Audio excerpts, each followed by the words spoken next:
cadaver tables can be, up and down. So, it, things can be done, definitely. I don't know what else to say. Whenever you were at the Shepherd Center, Yeah. give me some different things that you saw there. You saw one girl.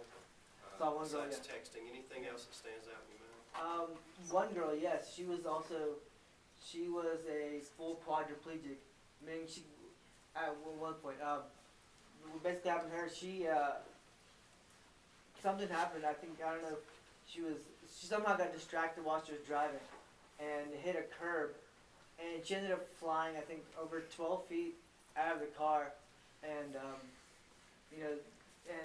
hitting the sidewalk, hitting the driveway, and, she became full quadriplegic, meaning she couldn't move her arms, a complete quadriplegic, she couldn't move her arms or her legs, and she had to use a straw to move, sip and, I think it's called sip and suck movement, and she had to use that to move around in her chair. And after about 7 years, I saw her. She was in the hospital after about 7 years, so she finally was able to get moving back. She was able to move her arms and everything, and I think she got like some sensation in her legs. But that was, pretty crazy how, complete. There are complete quadriplegics who have to use a sip and, like I said, it's sip and blow straw movement thing. And there's actually lots of people like that in the hospital. Do you guys, a lot of people think that people get in accidents and they get physically damaged because of, doing bad things. But you guys weren't doing anything bad. No, not at all. Like I said, my dad, he drives really slow, actually. You think y'all hydroplaned in the water? Or? Yeah, it was raining really bad.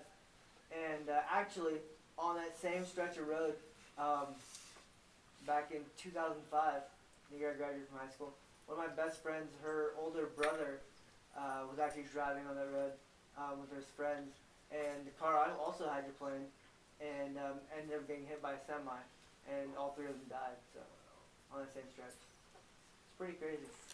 What? Tell us some changes in your life that had to take place since your accident. I mean, normality is not there. So right. Tell us some different things that you had to accomplish or do, or getting dressed is a big deal. Yeah. So talk a little bit about that, some daily things that you have to deal with. Well, thinking about getting dressed, one of my biggest biggest landmarks, I have like a list of dates in my phone that if I accomplish something cool, was wearing jeans. That was actually a really big accomplishment for me, because try sitting in a chair and not being able to get up and putting on a pair of jeans. It's pretty hard, not being able to lift up your butt and put on jeans. But I was able to get it one day, and I was like, yes. And it was pretty awesome. That was a big accomplishment. Let's see.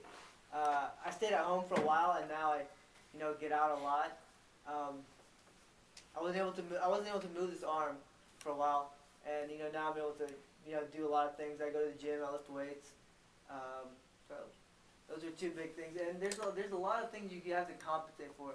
But like I said, if you want something bad enough, you can go ahead and do it. I wanted to go to med school, so I had to take a year off now. But I'm going to be going back to med school, and like I said, I go. I see Mr. Lloyd and his Harley going around sometimes, because I'm going around the neighborhood. I wasn't able to push myself before. I was also in a power chair, but I'm going around the neighborhood. That's a pretty big accomplishment for me. And like I said, you learn to do things. If there's one thing lacking in your life, you learn to compensate and make everything else a lot stronger. Maybe me and you could race sometime. Yeah, you should. Anybody have any questions you can think of that you'd like to ask? Did your medical training help you cope with the accident? I actually hadn't started medical school. Like I said, I was supposed to enter this past fall, but I'll be entering this upcoming fall instead. But I did know a lot about anatomy and biology that did help me, I guess. Like whenever they asked me where my pain was, I was able to specifically tell them the lateral deltoid, and they were like, how did you know that?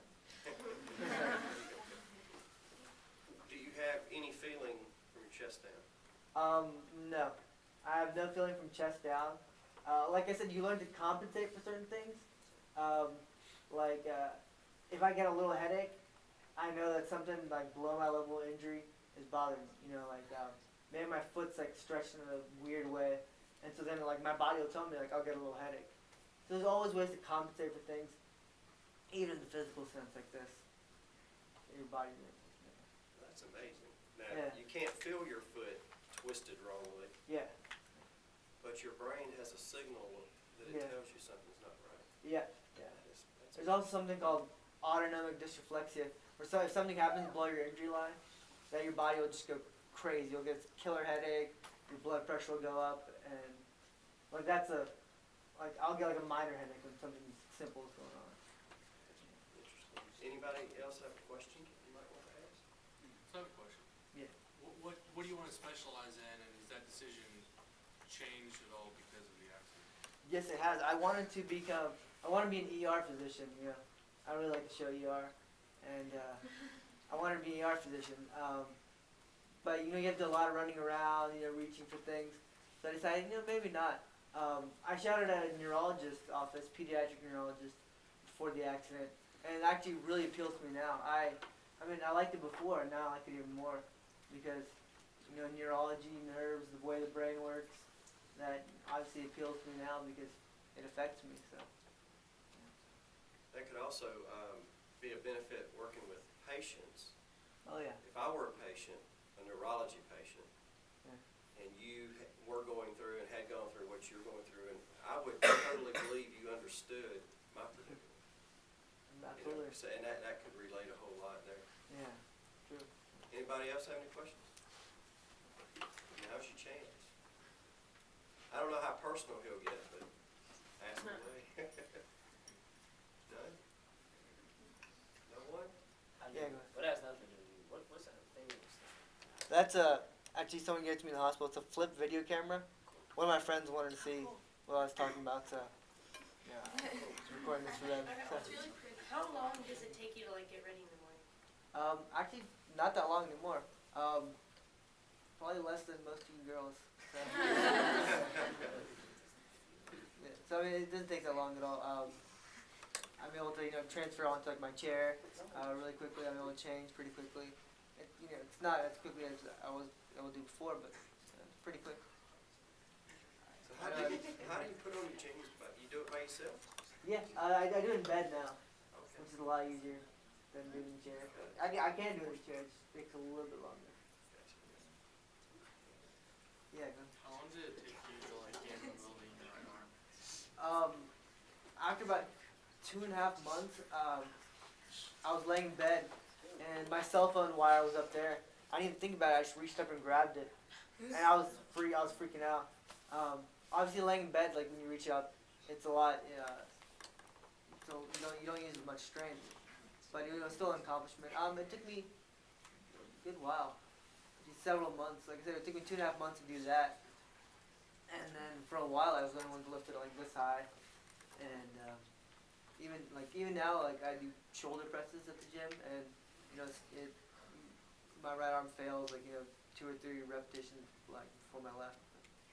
It took me, I would say, about 9 months for it to get to close to normal. Does your back hurt from sitting? Some people experience severe pain, but I thankfully don't. Does your stomach hurt? Sometimes I get spasms. Sometimes if I'm doing certain things, my legs will spasm or my abdominals will spasm, and that hurts sometimes. So you get stomach aches? Like when you're hungry? No, not really.